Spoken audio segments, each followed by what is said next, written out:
Recipe নিয়ে চলে আসলাম। আমি এখানে তেলটা দেখতে পাচ্ছ, আমি মানে এই তেলের মধ্যে এই যে মাছের মাথাটা ভেজে নিয়েছিলাম সেই তেলটাই আছে।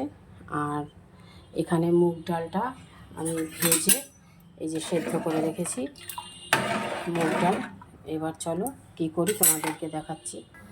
কড়াই তেল গরমই আছে, তাই দিয়ে দিলাম 2টো শুকনো লঙ্কা আর দিয়ে দেবো 2টো তেজপাতা ছিঁড়ে দিয়েছি। একটু নেড়ে নেব।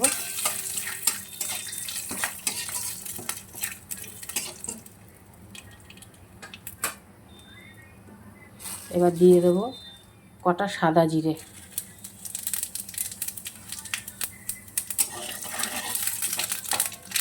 সাদা জিরেটা দিয়ে একটু নেড়ে নিলাম।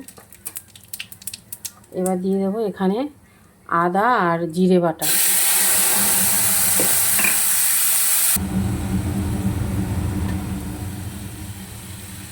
এবার দিয়ে দেবো কাঁচা লঙ্কা বাটা 1 চামচ দিলাম, বেশি ঝাল দেব না।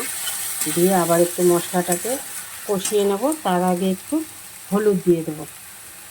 হলুদটা দিয়ে দিলাম, দিয়ে একটু মশলাটা কষিয়ে নিই, তারপরে আবার এরপর দিয়ে দেবো লবণ। লবণটা আমি এখনই দিয়ে দিচ্ছি, স্বাদ অনুসারে লবণটা দিয়ে দিলাম। দিয়ে আর একটু মশলাটা লবণের সাথে মশলাটা একটু কষিয়ে নিই। মশলা কষিয়ে আমি ডালটা ঢেলে দিয়েছি, সেটা তোমাদেরকে দেখালাম না। ডালটা আমি দিয়ে দিয়েছি মশলার মধ্যে। এবার দিয়ে দেবো ভেজে রাখা মাছের মাথাগুলো, দিয়ে এবার একটু নেড়ে নেব।